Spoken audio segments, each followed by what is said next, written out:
Mas vamos lá para o nosso salmo, salmo de número 37. Você que pode, abra ou ligue sua Bíblia. A gente vai projetar ali também.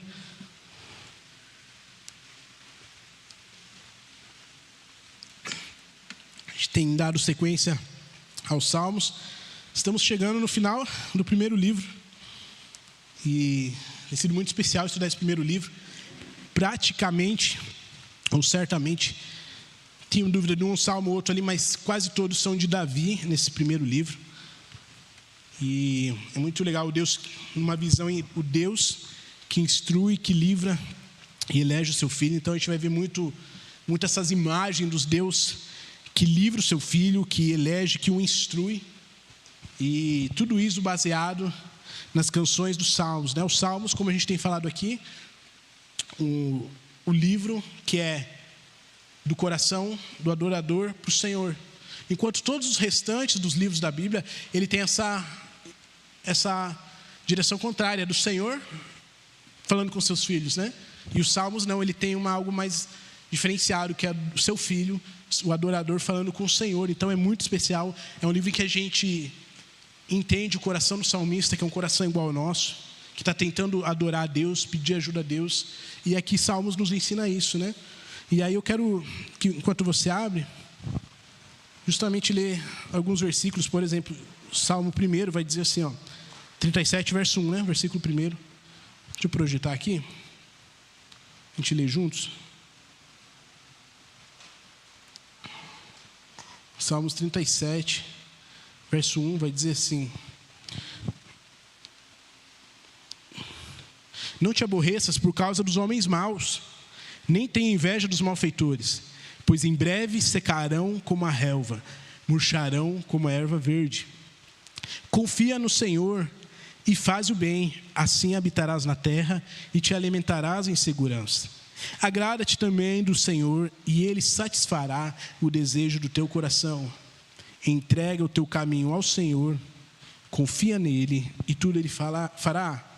Aí pulando lá para o final, versículo 38, ele vai dar um resumo final dizendo assim, quanto aos transgressores, serão de súbitos destruídos, e a posterioridade dos ímpios será exterminada. Mas a salvação dos justos vem do Senhor. Ele é sua fortaleza no tempo de angústia. O Senhor os ajuda e os livra dos ímpios e os salva aqueles que nele se refugiam. Vamos orar? Senhor, obrigado, Deus, por essa palavra. Obrigado por esse salmo, Pai, onde a gente pode ler e agradecer ao Senhor, Deus, porque temos a língua, a Bíblia traduzida em nossa língua, Pai. Isso é uma graça, um privilégio que muitos povos não têm ainda. A gente pode te conhecer, saber, Deus, quem o Senhor é através da tua revelação, Pai. Obrigado, Pai. Obrigado que podemos ler aqui, Pai, e meditar e tentar entender o coração do salmista junto com o nosso, Pai. Um coração que precisa da tua ajuda, um coração pecador que quer adorar o Senhor, Pai. E muitas vezes a gente nem sabe, mas nossa oração é que o Senhor nos ajude, Pai, a chegar a Ti, em nome de Jesus. Amém. Queridos, pensando nisso que a gente leu, queria começar com uma pergunta e que você, no seu coração, você realmente pensasse nisso. Se você olhar hoje para a situação à sua volta, seja a nossa volta, pensando na nossa nação, ou no contexto individual, na nossa cidade, na sua família, no contexto em que você trabalha, estuda, e a gente olhar ao nosso redor, qual o sentimento que vem ao nosso coração? Quando você olha ao seu redor, por exemplo, na política da nossa nação, e você pensa na justiça, e aí você vê que não está, mas está sendo deturpada a justiça. Quando você olha o direito, quando você olha a economia, qual o sentimento que vem para uma nação em que certamente os valores do reino de Deus, como a gente falou aqui, não estão sendo exercidos? Ou então quando você olha para um contexto onde você está inserido, no seu trabalho, onde os ímpios muitas vezes ali têm se dado bem, aquelas pessoas que estão fazendo tudo de errado, ao seu olhar estão se dando bem, está dando tudo certo para eles, e você que é fiel a Deus, não tem acontecido nada disso. Qual o sentimento que vem no nosso coração? Você consegue dar um nome para esse sentimento? Quando você olha a situação do Brasil, quando você olha esses rumores, e aí você fala assim, meu Deus, qual o sentimento que vem no nosso coração? Pode ser injustiça, sentimento de raiva, muitas vezes de ira pela situação, de descontentamento e tantos sentimentos ruins. Tem visto no nosso coração tanta injustiça, as pessoas que estão fazendo o que é errado estão se dando bem. A gente, muitas pessoas falando que o Brasil tem virado um estado de exceção, onde compensa o crime tem compensado, tem sido bonificado, e a gente vê pessoas criminosas se dando bem em vários setores, na política, na economia, e aqueles que são justos estão sendo deixados de lado. Enquanto, se você fazer o que é certo na sua empresa, você é tirado de lado, você é tirado muitas vezes de doido, e aí aquelas pessoas que estão fazendo coisas erradas ali, estão se dando bem, porque muitas vezes elas estão desviando dinheiro. Qual o sentimento que vem? Um país onde o empresário é punido, por aquele que está dando desenvolvimento para famílias, para o Brasil, ele é punido. Qual o sentimento que vem quando você pensa nisso? Quando você vê aquele seu amigo na escola que faz tudo errado, e porque ele cola ali na faculdade, ele se dá bem, e você, como servo do Senhor, você vai fazer de forma íntegra, que agrada o Senhor.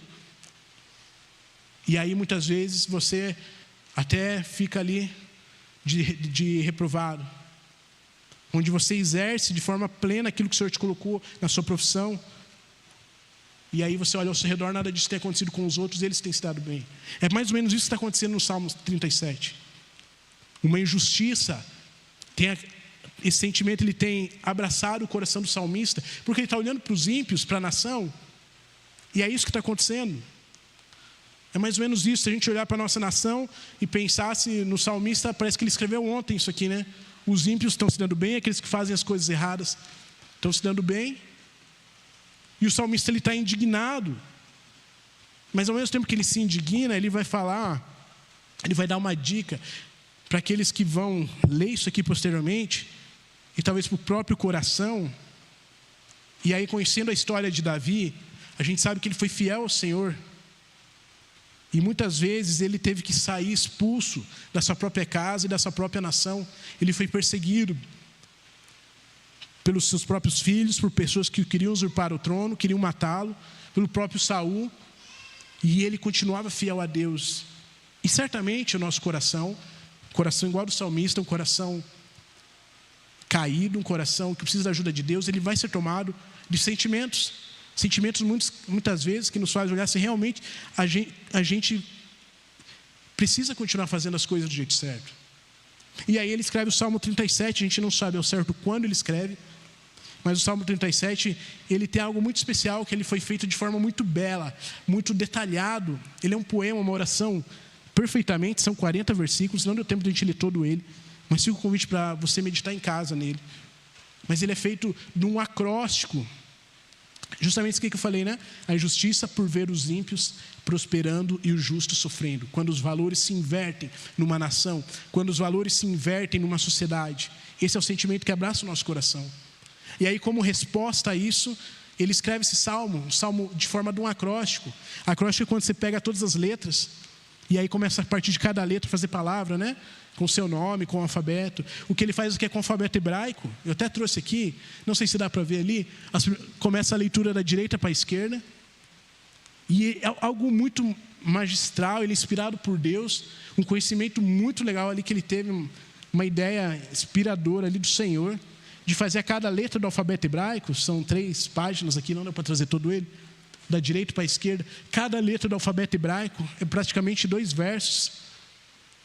Então ficou bem comprido ali, são 22 letras, e aí depois a divisão de versículos deu 40 versículos, mas originalmente esse é o Salmo 37, e aí ele escreve justamente pensando nisso. Os ímpios estão prosperando, as pessoas que estão fazendo as coisas erradas estão se dando bem, e os que fazem certo, pessoas que querem levar esse caráter de Deus, estão se dando mal. E aí ele está pensando tudo isso, falando: Senhor, mas será que não está errado não? Já viu aquele momento que você quer indagar o Senhor? Por quê? Porque ele está com a cabeça, ele está com o pensamento dele, lembrando lá de Deuteronômio, na aliança deuteronômica. Deixa eu jogar aqui para a gente ler Deuteronômio 28, só para você ver por que ele está indignado E certamente ele está indignado. Deuteronômio, você que quer marcar ou abrir aí, o salmista, eles tinham a lembrança, eles sabiam de cor a aliança que Deus tinha feito com Moisés para todo aquele povo. Então ele está falando assim, mas espera aí, o Senhor prometeu, lá em Deuteronômio, por exemplo, 28, o verso 1 e o verso 2 vai dizer assim, ó,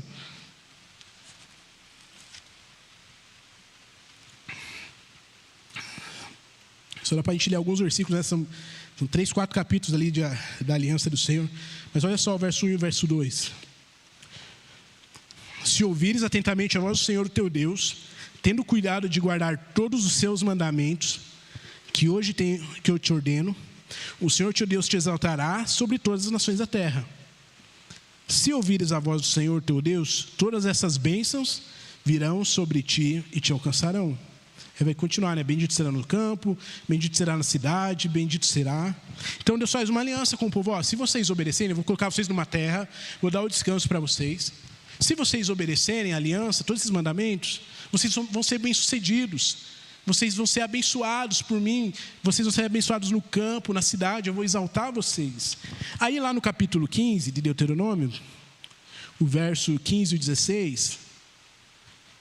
Aí ele vai falar agora, se você, as maldições, se vocês não amaldiçoarem, olha só, se vocês não obedecerem, veja que hoje coloquei diante de ti a vida e o bem, a morte e o mal. Ou seja, Deus deu 2 caminhos para ele, ó, se obedecerem vai dar bem, se não obedecer dá ruim. Eu falo isso lá em casa com o Davi. Davi, quem não obedece dá, ele fala, dá ruim. Dá ruim, filho, tem que o bumbum esquentar depois pela desobediência. E aí mais ou menos isso que Deus está falando. Se avisa antes ali o filho, sabendo que ele vai desobedecer, mas você avisa, né?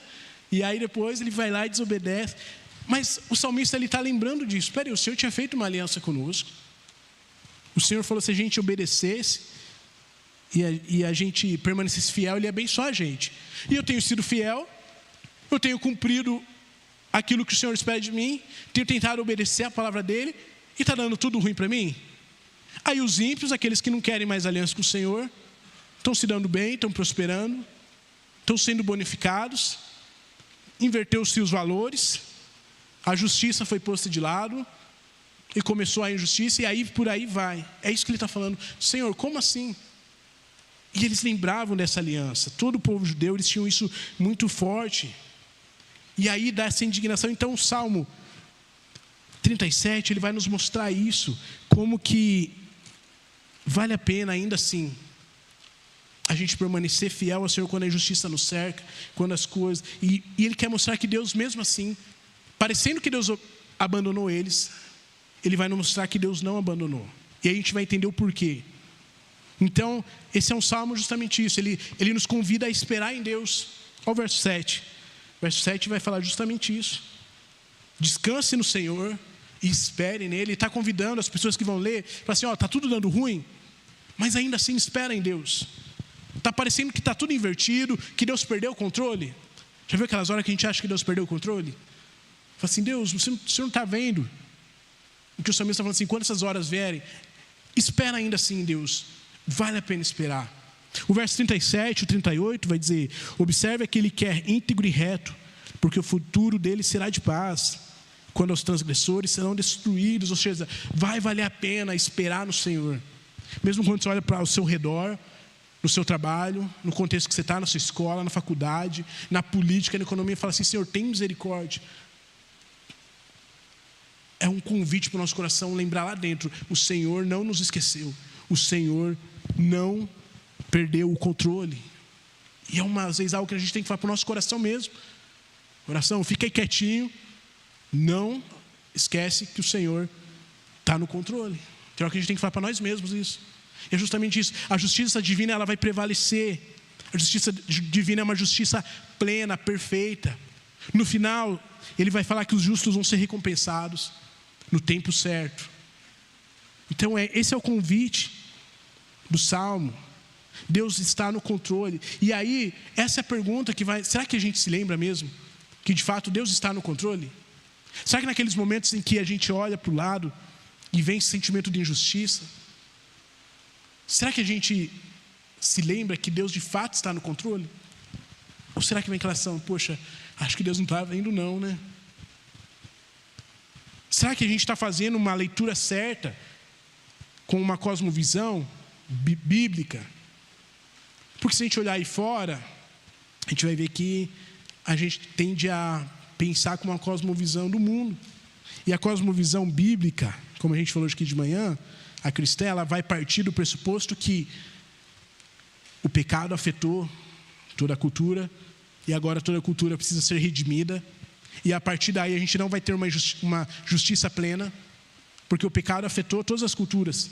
Então, em qualquer cultura, quando se pensa em valores daquela cultura, por exemplo, na justiça, não vai ter justiça. Quando a gente pensa em valores, em honestidade, integridade, a gente vai ver que em qualquer cultura ela precisa ser alcançada pelo Evangelho, porque de fato, por si só, ela não vai ter esses valores, porque ela foi contaminada pelo pecado. E se a gente começar a olhar para o mundo sem essa cosmovisão, sem essa perspectiva, a gente vai começar a se indignar contra o próprio Senhor. Peraí, Senhor, mas você falou que eu ia me dar bem, você falou que se eu obedecesse, as coisas iam dar certo nesse mundo. Mas quando a gente coloca as lentes da cosmovisão cristã, a gente entende, eu entendo tudo isso porque são pessoas caídas no mundo caído, no sistema caído, que precisa da redenção do Senhor. E aí a gente entende que a justiça plena, de certa forma, não vai vir nessa era presente. Então é um convite para nós pensar nisso.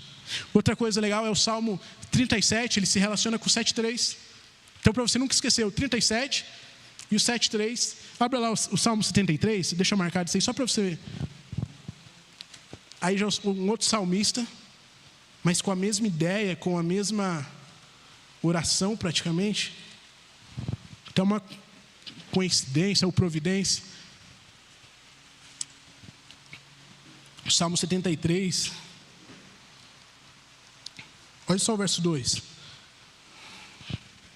eu jogar aqui para a gente ler. Salmo 73, olha só o verso 2 e o 3. Quanto a mim, meus pés quase tropeçaram. Faltou pouco para que eu escorregasse, porque eu tinha inveja dos ímpios ou dos arrogantes ao ver a prosperidade dos ímpios. Quantos de nós já não fizemos essa oração depois, sinceramente, né? Meu Deus, meus pés quase caíram por ter inveja dos ímpios. Olha só o verso 17. Até que eu entrei no santuário de Deus, então compreendi o destino deles. Certamente tu os pões em lugares escorregadios e os faz cair em ruína. Então no final ele está entendendo que o Senhor não perdeu o controle. O Senhor está governando, mesmo quando parece que não, mesmo quando parece que as coisas aqui no mundo perdeu-se o controle do Senhor. Então é o convite, o Salmo 37, 73, a gente pensar nisso no nosso coração. Quando a gente quase escorregar, quando a gente quase cair, por causa de ver o sucesso dos ímpios e ter inveja deles, e o nosso coração é um coração falho, é um coração igual desses salmistas aqui. E aí certamente vai vir pensamentos assim: poxa, mas ele tem tudo, ele consegue dar tudo para o filho dele. Eu lembro quando eu era moleque, eu olhava todos meus amigos do mundo fazendo as coisas erradas, todos com, na época era um Kicks. Quem lembra aqui do tênis Kicks? Estava na época da moda, gente, era o sonho de todo moleque ter um Kicks. Depois que veio o Nike, Adidas, né, mas o Kicks, quem tinha? Meu irmão. E foi meu sonho a vida inteira. E quantas vezes ali, moleque, adolescente, chegava, pai, eu quero um tênis. Ia lá ver o preço, meu irmão, não dava. E aí, quantas vezes, moleque ali, a gente se indignava.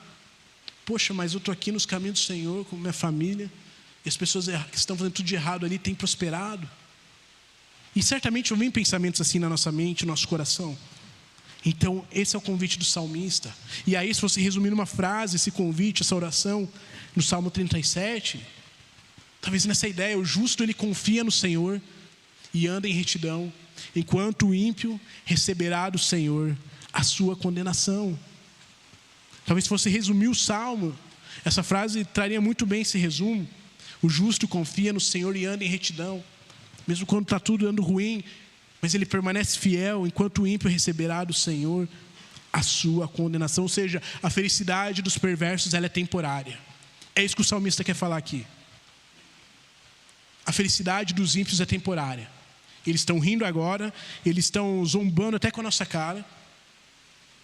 Hoje eu falei cedo aqui, se um jovem de uma faculdade, no trabalho, ele fala assim, eu sou puro, e eu estou me guardando para casar virgem com a pessoa certa, ele é tirado de doido, de louco, de maluco.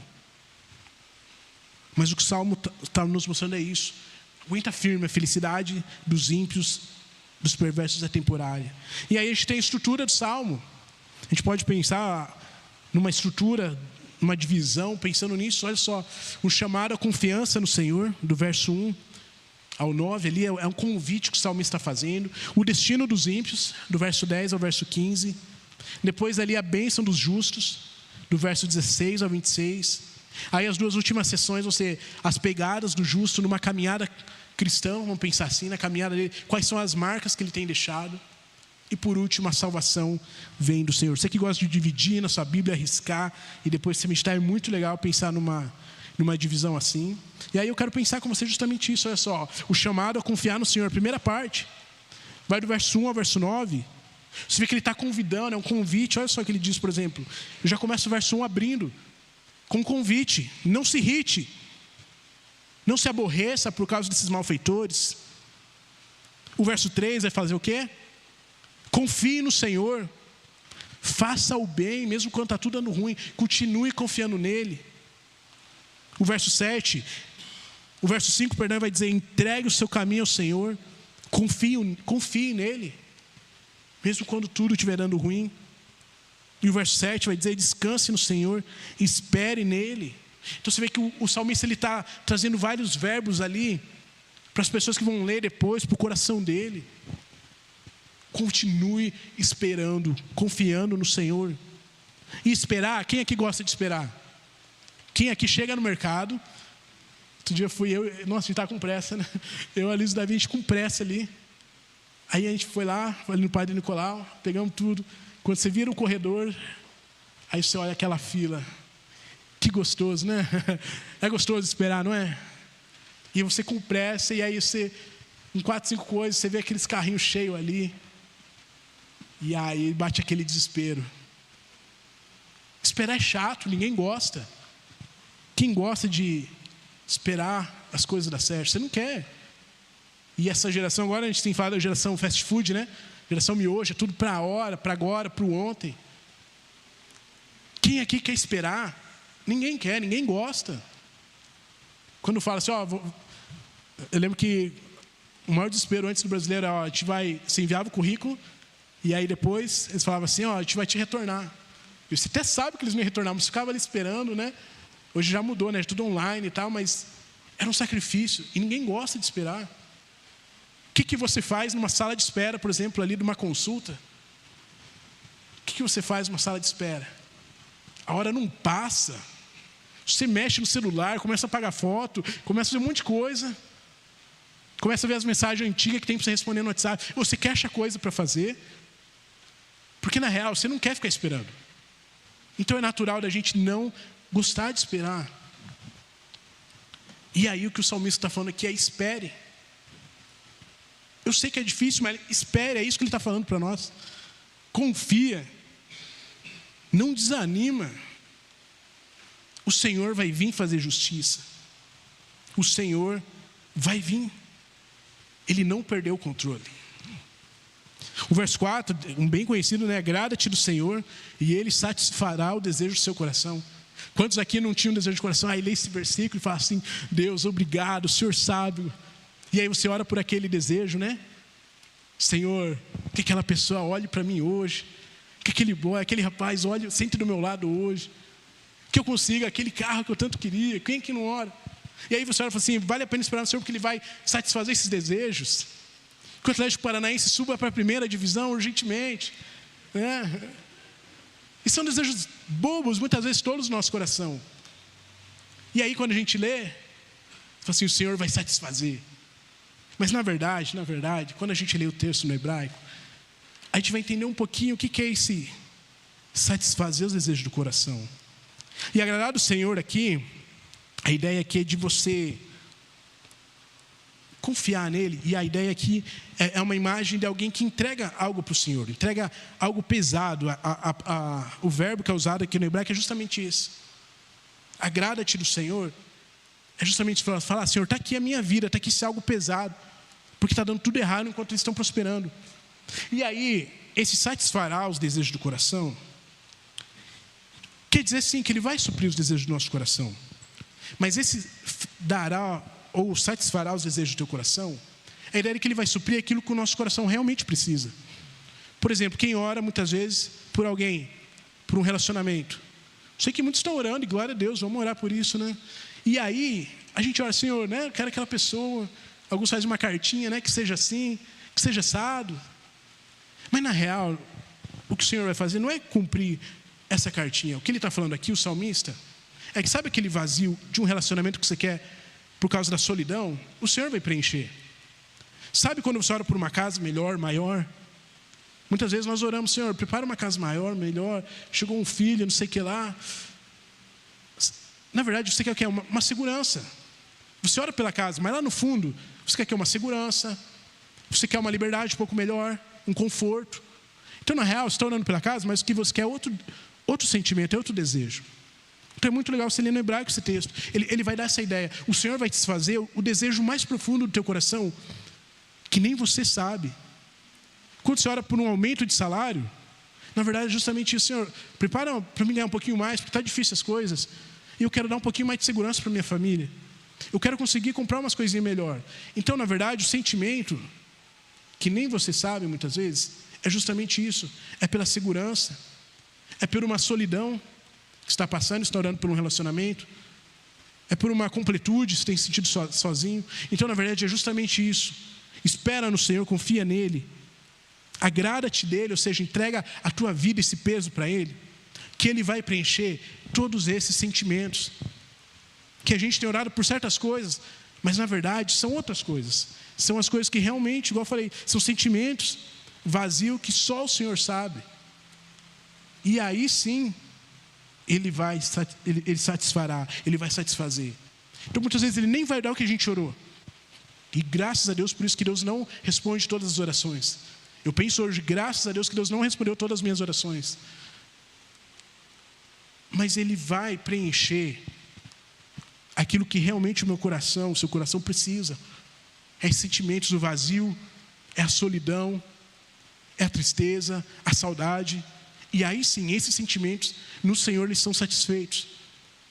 Esses sentimentos, essa dor que você ora para tentar ser preenchida por alguém ou por alguma coisa, na verdade é isso aqui que o Senhor quer preencher. Então, esse satisfará o desejo no coração, essa é a ideia.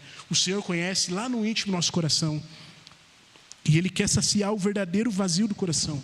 Que muitas vezes eu e você temos tentado colocar pessoas ou coisas, ídolos, para satisfazer esse vazio. Aí o verso 5, entrega e confia. E são duas coisas diferentes aqui, né? Você entregar, quem aqui já entregou? Você entrega coisas. Esse mês que vem a gente tem que entregar algo para o governo, né? Para o leão. Mas será que você confia? Você não confia, você entrega não querendo entregar. Você faz porque é o certo. Ou para pessoas, ou para coisas, você tem que entregar ali. Mas entregar e confiar é diferente. E o salmista está falando assim, entrega. Mas não entrega por entregar. Entrega e descansa.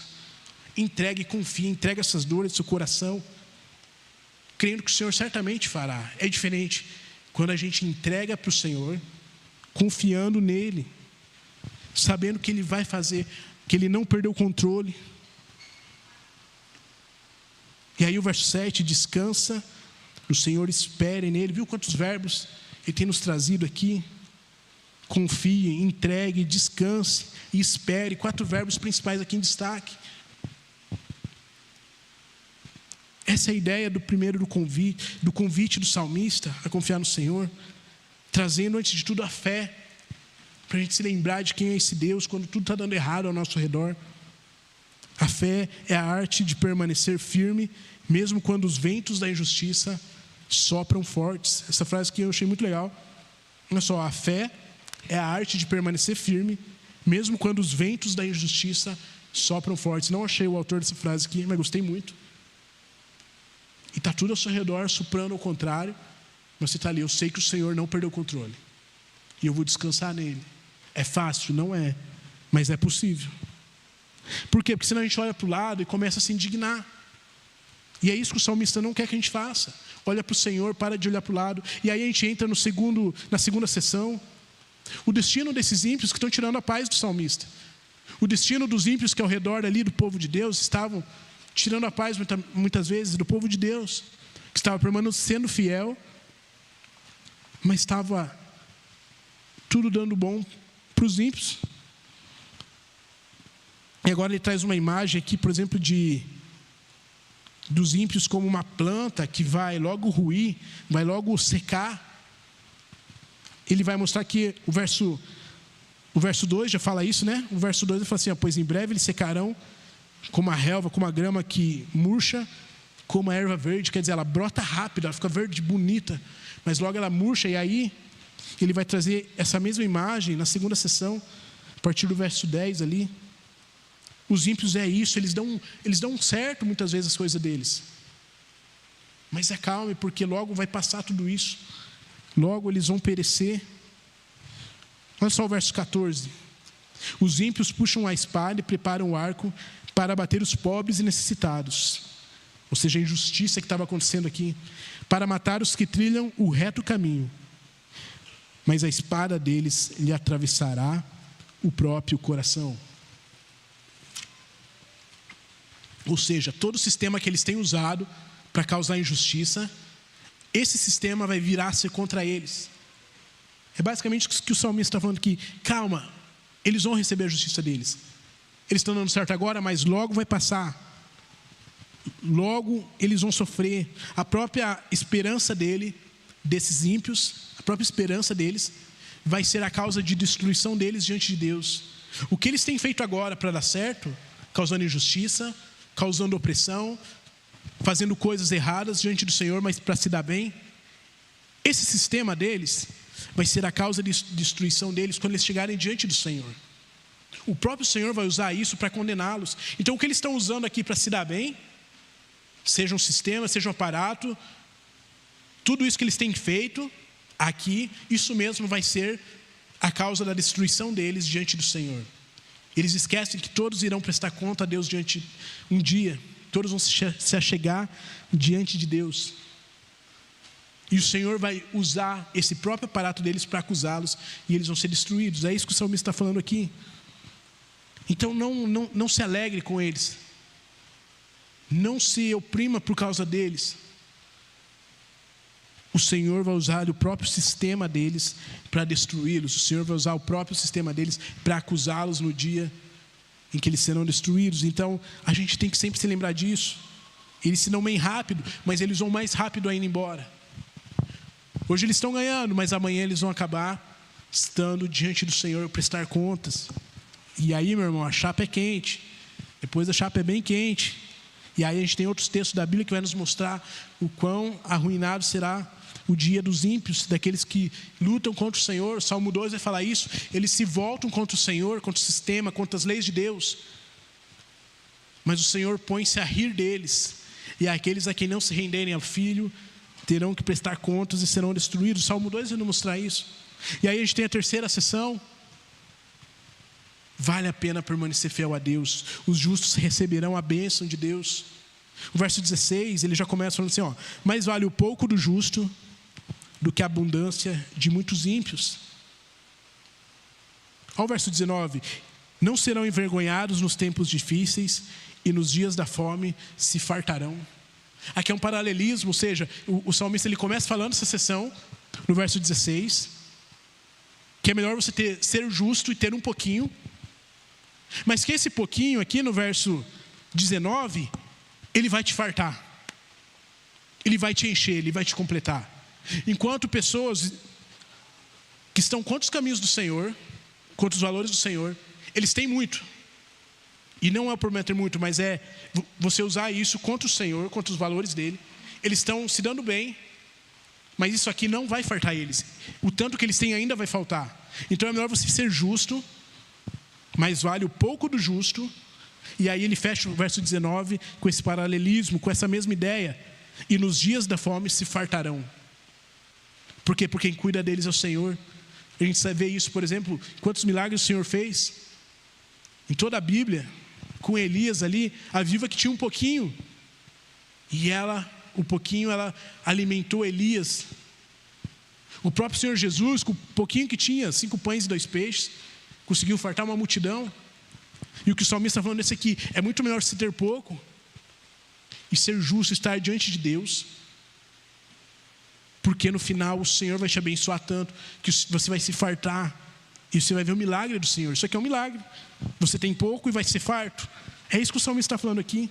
Então, mais vale o pouco, porque a abundância, do que a abundância de muitos ímpios. Ele está falando que o Senhor vai cuidar daqueles que permanecerem justos diante de um contexto, de um cenário de injustiça, onde vale a pena muitas vezes fazer o que é errado, onde a exceção é melhor do que a regra, onde vale mais você se render à injustiça desse mundo para se dar bem. Então vale a pena você ser fiel, é isso que ele quer falar, porque o Senhor vai te abençoar.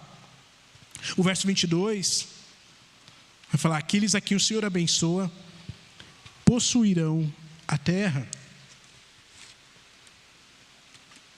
E aqui nesse contexto, no Antigo Testamento, a gente sabe da disputa que tinha entre Israel e todos os povos em volta. Então a gente teve várias batalhas, todos os povos queriam acabar com Israel, mas cada vitória que Deus dava a Israel era justamente mostrando que o Deus de Israel era maior que os outros deuses, os deuses dos povos. Isso era uma lembrança para esse povo que muitas vezes não tinha tecnologia militar como a dos outros povos, não tinha nem ferro praticamente ali no tempo com os filisteus, por exemplo. Os filisteus tomavam todo o ferro deles, eles tinham que ir lá. O livro de Samuel e Reis nos mostra que eles tinham que ir lá no território vizinho pedir para afiar a enxada deles, por exemplo, as foices deles. Eles tinham que pedir permissão para usar um pouquinho de ferro ali para trabalhar. Mas o salmista está nos mostrando isso. Vale a pena permanecer fiel a Deus, porque quem luta por nós não é nossas armas, não é nossa tecnologia, não é esse sistema militar, não é esse sistema caído, mas é o Senhor. É o Senhor que nos farta. E aí sim a gente consegue possuir essa terra. A ideia de possuir a terra é justamente isso. O Senhor vai cuidar e a gente não vai sair daqui, porque o Senhor nos deu essa terra. Enquanto muitos aí têm adorado outros deuses, têm pervertido a justiça, têm feito coisas horríveis, vale a pena a gente permanecer fiel, porque o Senhor é quem cuida e nos abençoa. Aí, para fechar a seção 4, aqui, o próximo perícope, o parágrafo, a gente pensar do verso 27 ao 33, a gente vai ver que esse justo, que é abençoado e confia no Senhor, esse adorador, ele deixa algumas marcas, ele deixa algumas pegadas. Olha só a marca do justo, por exemplo, verso 27, ele começa falando assim, ó: afaste-se do mal e pratique o bem, e a sua morada será perpétua, pois o Senhor ama a justiça e não desampara os seus santos, que serão preservados para sempre, mas a descendência dos ímpios serão exterminada. Os justos herdarão a terra e nela habitarão para sempre.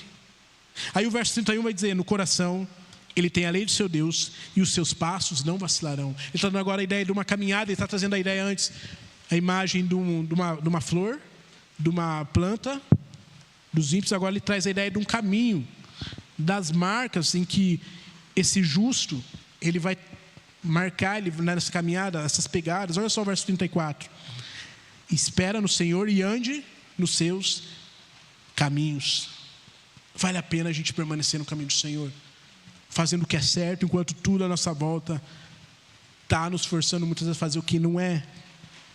Vale a pena dizer não para esse sistema caído, para esse sistema pecaminoso, onde todos à nossa volta têm muitas vezes abraçado e se dado bem. Vale a pena permanecer no caminho do Senhor. Espera no Senhor ante seus caminhos, e Ele exaltará para que você herde a terra, e você viverá enquanto os ímpios foram exterminados. E aí essa ideia de um caminho em que o justo vai passando e vai deixando pegadas, vai deixando marcas. E aí a pergunta é: quais marcas a gente tem deixado para pessoas que olham para a nossa caminhada, por exemplo? Quando nossos familiares, nossos amigos olham para nós, será que eles olham para marcas, para pegadas em que são valores? Poxa, eu sei que o Darmo, a família dele ali, eles podem passar por situações, mas confiam no Senhor. É uma marca que a gente deixa para o mundo. Será que lá no seu trabalho, As pessoas, seu chefe vai falar assim: poxa, eu confio nessa pessoa porque ele tem uma marca da integridade, da honestidade. Enquanto o resto aqui tudo, como se diz, dando migué no tempo de serviço, não querendo mais fazer nada. Essa pessoa, ele tem entendido que o tempo dele ali é do Senhor, e ele está fazendo para o Senhor no ambiente de trabalho.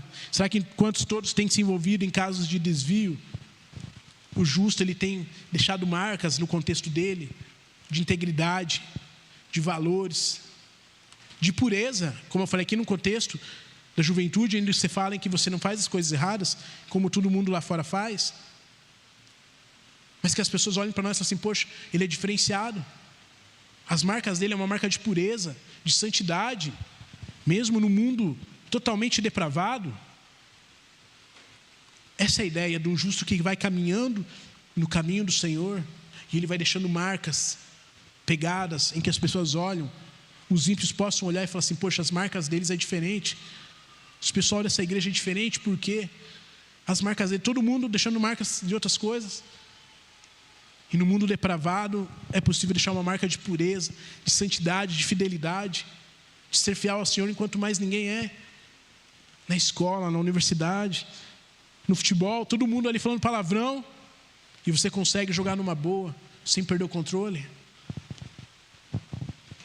No contexto em que você está, qual a marca que a gente tem deixado?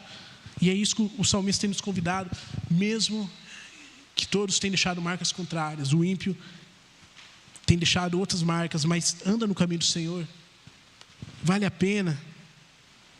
E aí ele vai terminar essa sessão justamente isso, do verso 34 ao 40, ou 35 ali ao 40. Ele vai falar da salvação do Senhor. Ele vai falar como vale a pena essa pessoa que lá no começo do salmo ele começa simplesmente, sem ver, entregando e confiando o caminho dele, a vida dele ao Senhor, entregando o coração dele, todos os sentimentos do coração dele para o Senhor. Ele vai agora escrever como é o final da vida desse justo. Ele vai descrever como que o Senhor vai abençoar, como que valeu a pena lá atrás ele entregar e confiar no Senhor, o caminho dele, a vida dele, o coração dele. E agora aqui no final ele vai mostrar que vale a pena confiar no Senhor, como que o Senhor vai salvá-lo, como que o Senhor vai estar com ele, porque lá atrás ele confiou muitas vezes sem ver, mas no futuro vai valer a pena. Olha só o verso 39. Mas a salvação dos justos vem de quem? Vem do Senhor. Ele vai fechar o salmo, vai fechar essa oração, essa poesia, para a pessoa lembrar a última coisa que ela fala assim: a salvação vem do Senhor. Ele é a fortaleza deles em tempo de angústia. E o verso 40 ele fala assim: o Senhor os ajuda e os livra, livra-os do ímpio e os salva, porque nele buscam refúgio. Vale a pena você entregar o seu caminho ao Senhor lá atrás, para que lá na frente a salvação do Senhor venha. A salvação vem de cima. Essa é a diferença. O caminho do Senhor por qual o justo anda é um caminho que lá no final vai valer a pena. E aí a gente tem olhado muitas vezes para o ímpio, para as pessoas ao nosso redor, e aí entra aquele ditado, né? A grama do vizinho é mais verde, né? Sempre é mais verde que a nossa. Agora nem tem mais grama nas casas, né? Um dia tudo... Mas antigamente esse ditado, não sei se tem ainda, né? A grama do vizinho sempre é mais verde. Só que, na verdade, você pode olhar que ele está se dando bem. Poxa, olha só, ele tem os bens que ele quer, ele tem conseguido aquilo que ele quer. Mas se você conseguisse olhar lá dentro mesmo, será que ele teria o que a gente tem? Por exemplo, a paz. Será que esse ambiente em que essa pessoa, os ímpios vivem, será que ele tem uma paz em que ele dorme sossegado? Será que ele vive uma paz com sua família?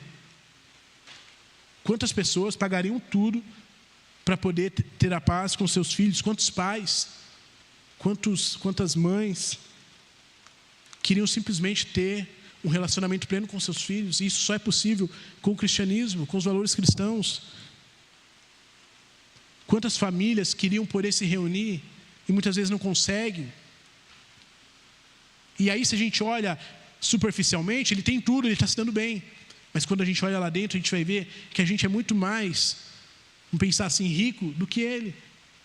Porque a gente tem valores, a gente tem paz, uma segurança, uma tranquilidade que ele não tem. Muitas dessas pessoas não podem dormir em paz. Muitas vezes o relacionamento dela com seus familiares está horrível. E você pode desfrutar de um relacionamento pleno com seus filhos, com seus familiares, porque isso é uma graça que só o Senhor nos ajuda. Então é muito mais valoroso a gente olhar para a nossa grama, vamos pensar assim, do que para a grama do outro e achar que a dele é mais verde. Se na real o que ele queria era ter o que a gente tem. Então vale a pena a gente pensar nisso, que a salvação ela vem do Senhor. Quantos hoje jovens, tenho conversado com alguns amigos, e eles falam assim, poxa, eu queria ter tido um caminho diferente, porque eu me relacionei com tantas pessoas, e hoje eu tenho colhido marcas. E ele fala, cara, é um privilégio o testemunho de vocês. Vocês se guardaram, se preservaram, encontraram a pessoa certa. Então, na real, ele queria ter o que a gente tem. Quantas pessoas queriam viver o que a gente consegue viver com Cristo? Então, para de olhar para a grama do vizinho e pensar nisso. Vale a pena ser fiel e pensar que a salvação ela vem do Senhor. Quando eu olhar ao meu redor e achar que é só injustiça, quando eu me indignar com aqueles que estão à minha volta, com o cenário da política, da economia, mas pensar que a salvação não vem desses, mas a salvação vem de cima. A salvação dos justos vem do Senhor. A salvação vai vir daqueles que justos, que perseveram nessa caminhada. Aí eu gosto dessa frase aqui de um autor chamado Dietrich Bonhoeffer, alemão. Estava ali no período da Segunda Guerra Mundial, um pastor, teólogo, uma mente brilhante. A igreja começou a se aliar com o Estado, começou a defender ali o nazismo, e ele, como homem de Deus, começou a ser uma luz para muitas igrejas, para não aderir àquele sistema terrível, aquele sistema estatal que estava sendo instaurado na época. E aí muitas igrejas começaram a defender, perseguir judeus, começaram a defender ideias daquele Estado, do nazismo. E Bonhoeffer, ele foi um dos poucos homens de Deus que permaneceu fiel. Ele tem um seminário clandestino, ele começou a treinar pastores, líderes. Um dos últimos intentos dele ele estava no plano ali na Operação Valquíria, por exemplo, tem aquele filme, ele fez parte da Operação Valquíria para matar o Hitler. Estava tão feia a situação que eles precisavam de uma justiça ali. E ele olhava para aquela situação e falou assim, cara, acabou a justiça. O nosso país foi tomado por uma injustiça. E aí naquela operação, depois aquela operação falhou, a Operação Valquíria, depois de uma outra operação em que ele estava junto, os soldados nazistas pegaram ele foi morto. Ele não viu a justiça de Deus ser efetuada ali. Mas pouco tempo depois, não sabe ele, né? Só na eternidade vai descobrir isso, que pegaram Hitler, acabou a Segunda Guerra Mundial, e de certa forma foi feita aquela justiça que aquele povo, os alemães ali, esperavam, aqueles justos, diante de um país que foi contaminado pela injustiça. E aí ele escreve vários livros, um deles, e aí ele põe essa frase: no momento de injustiça, no momento de dor, no momento que ele viu a igreja, o Estado se aliar, se perverter a justiça, onde os ímpios começaram a prosperar, ele escreve isso: a paciência do justo não é passividade, mas fé em ação. Como ensina justamente o Salmo 37, ele escreve sobre esse salmo. A esperança dele foi olhar para esse salmo no momento de dor, de injustiça, e a esperança firme que Deus ainda governa o mundo. Se naquele contexto a gente perguntasse para alguém ali, com certeza ele fala assim: acabou, já era, venceram. Mas ainda assim ele conseguia, nesse cenário, entender que o Senhor não perdeu o controle. O Senhor estava acima de tudo e de todos governando. Ele sabia que a salvação vem de cima, vem do Senhor. É por isso que ele pagou com a própria vida, mas permaneceu fiel, enquanto muitos se venderam, muitos se aliaram com os ímpios para se dar bem, muitos cometeram injustiça para se dar bem. E ele é um dos poucos que incentivou várias igrejas e pastores a permanecer fiel num tempo de injustiça. E ele sabia justamente isso: a salvação vem do Senhor, mesmo quando tudo está perdido, o Senhor não perdeu o controle.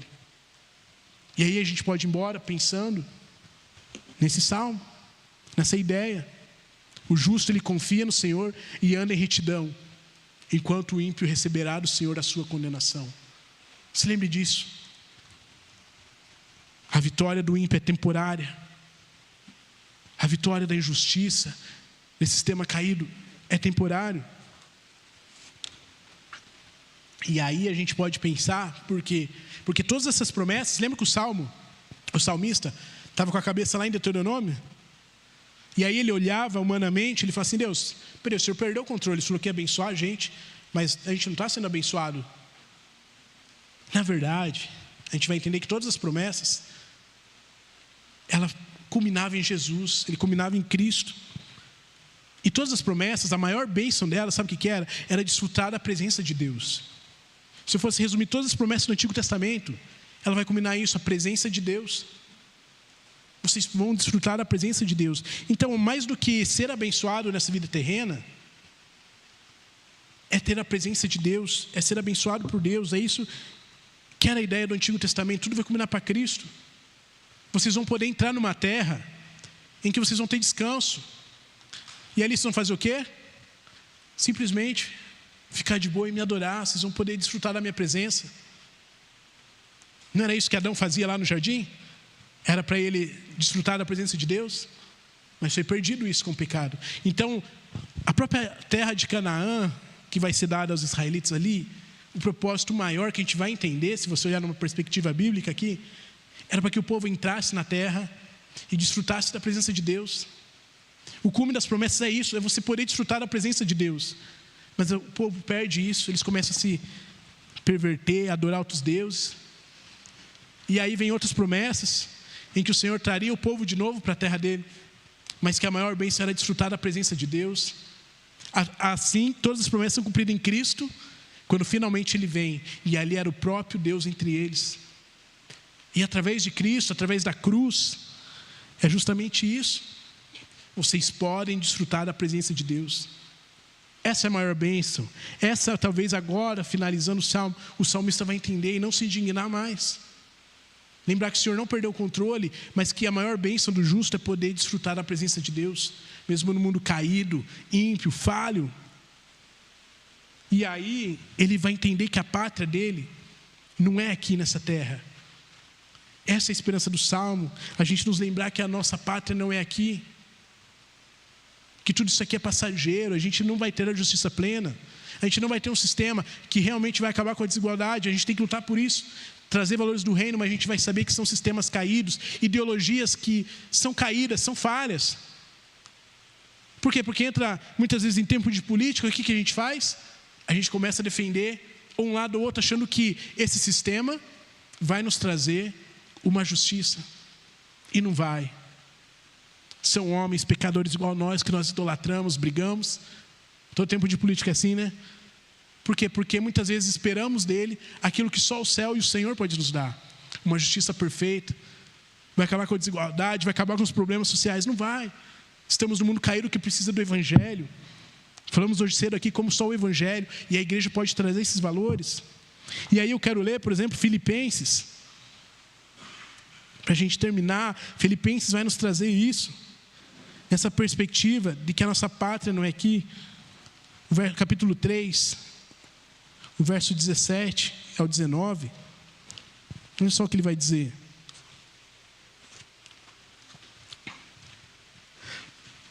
Irmãos, sede meus imitadores e prestai atenção nos que andam conforme o exemplo que tem de nós. Porque há muitos sobre os quais falei diversas vezes, e agora vos digo até chorando, que eles são inimigos da cruz de Cristo. O fim deles é a perdição. Então, basicamente, o que o salmista acabou de falar aqui. O Deus deles é o estômago, ou seja, eles olham só para si, eles olham para o seu umbigo. E a glória que eles têm baseia-se no que é vergonhoso. Eles se preocupam só com as coisas terrenas. O que Paulo está falando aqui, pessoas muitas vezes dentro da igreja. Aí ele vai terminar o verso 20. Mas a nossa pátria está no céu, de onde também aguardamos o Salvador, o Senhor Jesus Cristo. Essa é a diferença do justo Ele entende que muitas vezes ele não vai ser abençoado aqui, ele vai passar por sofrimentos e injustiça, mas ele vai permanecer fiel ao Senhor, porque ele sabe que a pátria dele não é aqui, que a esperança dele não vai vir dessa terra, que somente o Senhor, o Deus justo, quando estiver governando sobre tudo, sobre todos plenamente, aí sim a gente vai poder desfrutar da plena justiça, da plena presença de Deus, da ausência do pecado. Então a nossa esperança, ela passa a ser não mais uma esperança terrena. E aí o salmista agora ele já não vai mais se conformar ou se indignar contra o Senhor, porque ele sabe: Senhor, eu sei que o Senhor prometeu, mas eu sei que só vai ser pleno lá na frente. Essa é a ideia. A nossa pátria é no novo céu e na nova terra, do lado do nosso Senhor, desfrutando plenamente da sua presença, reinando com Ele eternamente, e aí sim vai ser pleno. É por isso que a gente suporta tudo aqui: dores, tristeza, luto, saudades e tantas outras coisas, injustiça, porque a nossa esperança está lá no novo céu e na nova terra, quando Cristo de fato instaurar no reino dele a paz perfeita, a justiça perfeita. E aí sim a gente deixa de lado brigas bobas, ideologias bobas, que a gente sabe que nunca vai de fato ser pleno. E a gente começa a colocar no lugar certo o verdadeiro Senhor no nosso coração, sabendo que somente Ele vai trazer a justiça no tempo certo para os seus filhos. Então vale a pena perseverar, vale a pena. E aí quando a gente fala de injustiça, a gente vai lembrar da primeira e maior injustiça que foi feita na cruz, a maior injustiça de todas: um justo morrendo por um monte de pecadores, como eu e você. A maior injustiça de todas foi feita para que eu e você pudéssemos desfrutar da maior justiça, da maior bênção, que é a presença de Deus. O que o Salmo vai talvez nos fechar é justamente isso. O que mais vale de tudo é permanecer no caminho do Senhor, é desfrutar da presença dEle. O resto é resto. Desfruta da presença do Senhor. Espera, o resto é tudo o resto, deixa para lá. Vale a pena perseverar, continuar firme. Eu não sei porque você tem lutado, mas vale a pena desfrutar da presença de Deus e desfrutar da presença dEle, porque a cruz nos proporcionou, porque o sacrifício de Jesus nos proporcionou isso, desfrutar da maior bênção de todas, que é a presença dEle. E aí a gente vai embora pensando em algumas verdades que o Salmo nos ensinou, que o salmista deixou para nós. E a primeira é justamente essa: não devemos se enganar com o sucesso dos ímpios. Não devemos nos entristecer quando a gente olha e fala: Senhor, o Senhor parece que perdeu o controle. Olha só, o cara que era para estar se dando mal, pensando numa justiça, está se dando bem. Não, a gente começa a olhar para dentro de nós, naquilo que o Senhor já nos abençoou, com a maior bênção, que é a presença dEle. Segunda coisa, a nossa esperança está na eternidade ou neste tempo terreno. E a nossa verdadeira esperança, ela está numa glória eterna. Por isso que a gente orou hoje por pessoas enlutadas, pessoas enfermas, porque vale a pena perseverar mediante tudo isso, para desfrutar da presença de Deus, onde vai ser pleno, onde vai ser perfeito. Terceiro, a presença de Deus confortar o meu coração e o seu.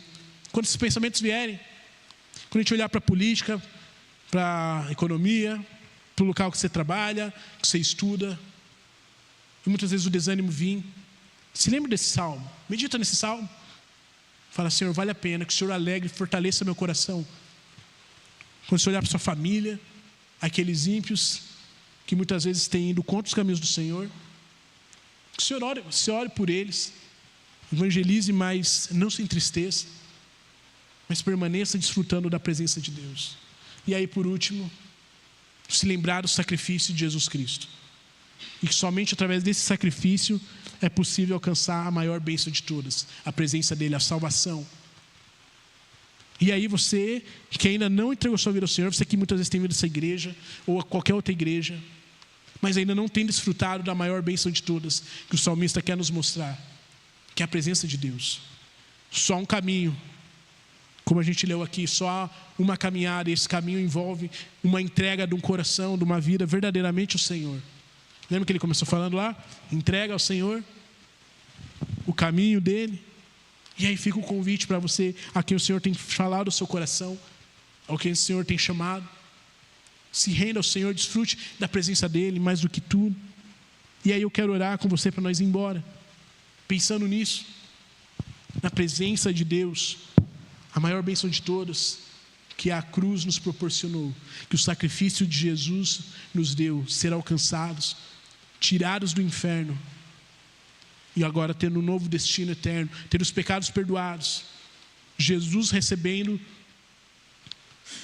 o meu e o seu castigo, a ira de Deus, para que hoje a gente pudesse desfrutar da presença do Pai. Eu quero orar com você. Eu não sei o que você tem passado no seu contexto, eu não sei o que você tem passado no ambiente que você vive, mas como brasileiro a gente sabe que muitas vezes vem sentimento de injustiça, de impotência, mas que a tristeza seja deixada de lado e a esperança do Senhor venha abraçar o nosso coração, e a gente possa permanecer firme, lutando pelos valores que o Senhor nos deixou, andando nos caminhos dele, no ambiente que você está. E a outra oração é para você que ainda não entregou sua vida ao Senhor, você que tem sido muitas vezes um frequentador de igrejas, ou cresceu na igreja, mas ainda não entregou sua vida ao Senhor. Nossa oração é que você faça essa entrega verdadeiramente, para que o Senhor possa mudar sua eternidade, e no tempo certo, como diz aqui o salmista, salvar os seus. Vamos orar. Senhor, obrigado, Deus, mais uma vez, Pai, a gente poder meditar na sua palavra, estarmos aqui adorando o Senhor. E a nossa oração, Pai, hoje é que o Senhor fortaleça, Pai, os nossos corações. Estamos, Pai, no ambiente, num país muitas vezes onde a justiça é deturpada, muitas vezes coisas acontecem, Pai, que nos entristecem ao nosso redor, Pai. No ambiente que estamos, muitas vezes o convite é para se rendermos, Pai, a esse sistema caído, pecaminoso. Muitas vezes temos lutado, Pai, para permanecer nos teus caminhos, permanecer santo, permanecer fiel, Pai. E muitas vezes tem sido difícil. Cada um, Pai, em seu contexto, Pai, tem lutado, Deus, para permanecer agradando o Senhor, permanecer justo, sendo um profissional que agrada o Senhor diante de tanta corrupção no ambiente de trabalho, sendo um jovem, Pai, que tem se mantido firme, santo, enquanto a juventude tem se perdido, se entregado a tantas coisas da carne, Pai, a ser pessoas que, mesmo no mundo caído, ainda tem deixado, Pai, marcas do Teu reino, Pai, tem vivido a Tua fidelidade, tem vivido, Deus, a Tua santidade. Então essa é a nossa oração, que o Senhor nos fortaleça, Deus, quando a tristeza vier, quando a indignação, Pai, como veio talvez a esse salmista, quando a tristeza, o sentimento de injustiça, quando acharmos que o Senhor perdeu o controle, Pai, que o Senhor nos lembre que o Senhor está governando a história, que o Senhor, Deus, está no controle, Pai, acima de tudo, de todo, o Senhor está governando, Pai. Que o nosso coração nunca se esqueça disso, Pai, quando a esperança foi embora, que a gente se lembre, Pai, que o Senhor está no controle de tudo, das nossas vidas, da nossa nação, desse mundo, Pai. Pai, a nossa oração também, Deus, além do Senhor nos fortalecer, é para que o Senhor salve, Deus, aqueles que o Senhor tem chamado pela sua palavra, Pai. Que o Senhor possa abrir os olhos do coração, Pai, de pessoas que ainda não se renderam ao Senhor, seja através da live, assistindo, seja através, Pai, daqui do culto, mas que Tua palavra encontre morada, Pai, nesses corações. Que Tua palavra, Deus, ilumine, Pai, os olhos do coração, para que eles entendam que eles precisam no Salvador, que a maior bênção de todas é ter o Senhor, Pai. Porque a maior bênção de todas é a Tua presença, e isso só vem através do Teu sacrifício, Pai. Está debaixo do Seu sacrifício na cruz, Pai. Obrigado, Deus, pela Tua grande salvação, Pai. Nós oramos assim, que o Senhor nos despeça, nos leva em paz, nos dá uma semana abençoada, Pai. Cuida, Pai, de cada irmão ao seu retorno, Pai. Também oramos pelo nosso pastor, que está em retorno de uma viagem, Pai, que o Senhor traga ele em paz. E cada irmão que não pode estar aqui hoje, Pai, que o Senhor os alcance. Essa é a nossa oração, Deus. Fortaleça o nosso coração, para que a gente possa permanecer, Deus, firme, Pai, sabendo que o Senhor está no controle, diante do mundo caído, Pai. Nós oramos assim, Deus, aguardando novos céus, nova terra, onde a nossa esperança será plena, Pai. Assim nós oramos, em nome de Jesus. Queridos, que Deus abençoe, que dê uma semana abençoada, que Deus fortaleça o coração de cada um, e com uma oração silenciosa a gente acaba nosso culto, amém?